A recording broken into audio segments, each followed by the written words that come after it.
welcome to Bryan Reads the Bible. Anne is sleepy, and so she wanted to be on Daddy's lap and cuddle. So, happy March 1st, Tuesday, and it's Tea Tuesday, and the only thing I have left is a little bit of sweet tea that I'm going to drink. Anyway, so just plain Lipton sweet tea that grew up with. Man, Amber doesn't like sweet tea. I don't like Lipton's tea. Oh. Anyway, between the two of us. Okay, so we're going to read chapter 14 of Mark today. And it's a long chapter, so let's get on to it and start reading. You ready, Anna? Okay. Now the Passover and the Feast of Unleavened Bread were only 2 days away, and the chief priests and teachers of the law were looking for some sly way to arrest Jesus and kill him.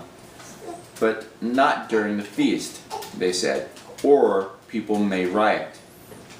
While he was in Bethany, reclining at the table in the home of a man known as Simon the leper, a woman came with an alabaster jar of very expensive perfume made of pure nard.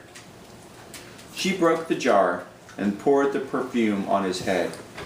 Some of those present were saying indignantly to one another, "Why this waste of perfume?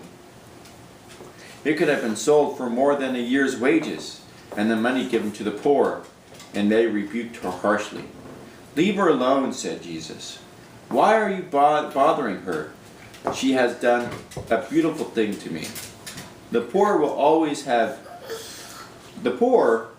will always have with you, and you can help them any time you want. But you will not always have me. She did what she could. She poured perfume on my body beforehand to prepare for my burial. I tell you the truth, whenever the gospel is preached throughout the world, what she has done will always be told in memory of her."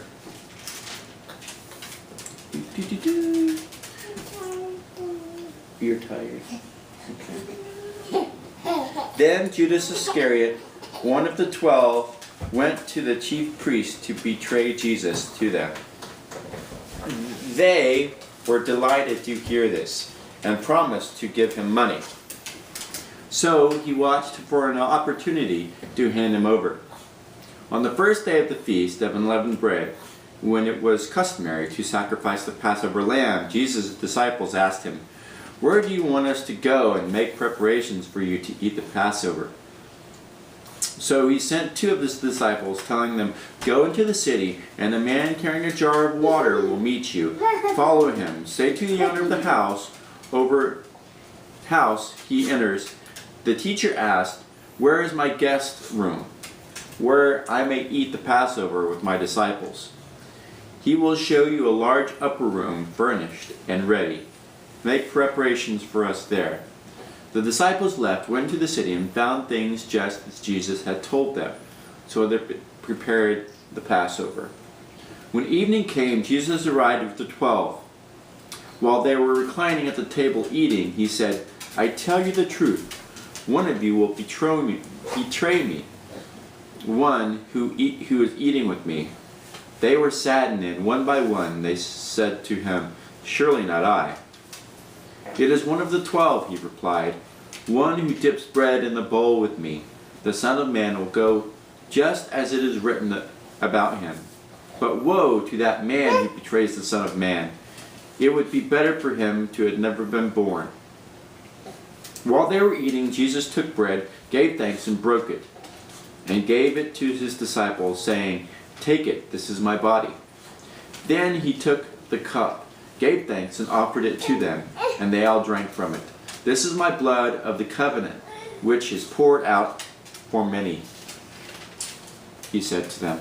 "I tell you the truth, I will not drink again of the fruit of the vine until the day when I drink it anew in the kingdom of God." When they had sung a hymn, they went out to the Mount of Olives. "You will all fall away," Jesus told them, "for it is written, I will strike the shepherd, and the sheep will be scattered. But after I have risen, I will go ahead of you into Galilee." Peter declared, "Even if all fall away, I will not." "I tell you the truth," Jesus answered, "today, yes, tonight, before the rooster crows twice, you yourself will disown me 3 times. But Peter insisted emphatically, "Even if I have to die with you, I will never disown you." And all the others said the same. They went to a place called Gethsemane, and Jesus said to his disciples, "Sit here while I pray." He took Peter, James, and John along with him and began to be deeply distressed and troubled. "My soul is overwhelmed with sorrow to the point of death," he said to them. "Stay here and keep watch." Going a little further, he fell to the ground and prayed that if possible the hour might pass from him. "Abba, Father," he said, "everything is possible for you. Take this cup from me, yet not what I will, but what you will." Then he returned to his disciples and found them asleep. "Simon," he said to Peter, "are you asleep? Could you not keep watch for an hour? Watch and pray so that you will not fall into temptation. The spirit is willing, but the body is weak." Once more he went away and prayed the same thing. When he came back, he again found them sleeping because their eyes were heavy. They did not know what to say to him. Returning the third time, he said to them, "Are you still sleeping and resting? Enough! The hour has come. Look, the Son of Man is betrayed into the hands of sinners. Rise, let us go. Here comes my betrayer." Just as he was speaking, Judas, one of the 12, appeared. With him was a crowd armed with swords and clubs sent from the chief priests and teachers of the law and the elders. Now the betrayer had arranged a signal with them. "The one I kiss is the man. Arrest him and lead him away under guard." Going at once to Jesus, Jesus said, "Rabbi," and kissed him. The men seized Jesus and arrested him. Then one of those standing near drew his sword and struck the servant of the high priest, cutting off his ear. "Am I leading a rebellion," Jesus said, "that you have come out with swords and clubs to capture me? Every day I was with you, teaching in the temple courts, and you did not arrest me, but the scriptures must be fulfilled." Then everyone deserted him and fled. A young man wearing nothing but a linen garment was following Jesus. When they seized him, he fled naked, leaving his garment behind. They took Jesus to the high priest, and all the chief priests and elders and teachers of the law came together. Peter followed him at a distance, right into the courtyard of the high priest. There he sat with the guards and warmed himself at the fire. The chief priest and the whole Sanhedrin were looking for evidence against Jesus so they could put him to death, but they did not find any. Many testified falsely against him, but their statements did not agree. Then some stood up and gave this false testimony against him. "We heard him say, 'I will destroy this man-made temple, and in 3 days will build another not made by man.' Yet even then their testimony did not agree. Then the high priest stood up before them and asked Jesus, 'Are you not going to answer? What is the testimony that these men are bringing against you?' But Jesus remained silent and gave no answer. Again the high priest asked him, 'Are you the Christ, the Son of the Blessed One?' 'I am,' said Jesus. And I will see the Son of Man sitting at the right hand of the Mighty One, and coming on the clouds of heaven." The high priest tore his clothes. "Why do we need any more witnesses?" he asked. "You have heard the blasphemy. What do you think?" They all condemned him as worthy of death. Then some began to spit on him. They blindfolded him, struck him with their fists, and said, "Prophesy!" And the guards took him and beat him. While Peter was below in the courtyard, one of the servant girls of the high priest came by. When she saw Peter warming himself, she looked closely at him. You also were with that Nazarene Jesus, she said. But he denied it. I don't know or understand what you're talking about, he said, and went out into the entryway. When the servant girl saw him there, she again to those standing around, "This fellow is one of them." Again he denied it.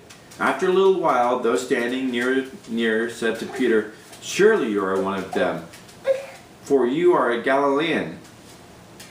He began to call down curses on himself, and he swore to them, "I don't know this man you're talking about." Immediately the rooster crowed the second time. Then Peter remembered the words he had spoken to him before. "The rooster crows twice, you will disown me 3 times." And he broke down and wept. Oh, that's the end of chapter 14. I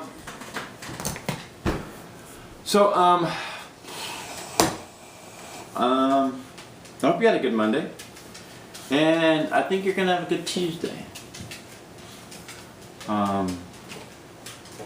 You know, Jesus often says, think on these things. So I challenge you to think on that. On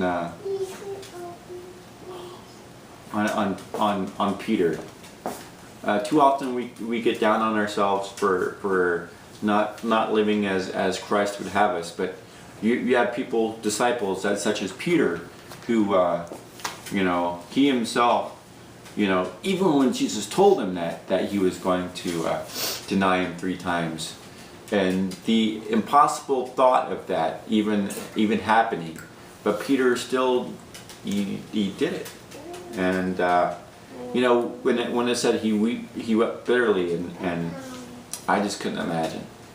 I just couldn't imagine what that felt like at the time. But anyway, hope you have a great Tuesday. Tea Tuesday, by the way. Anna, would you like to say bye-bye? Bye. Bye-bye. And we'll talk to you later. Bye.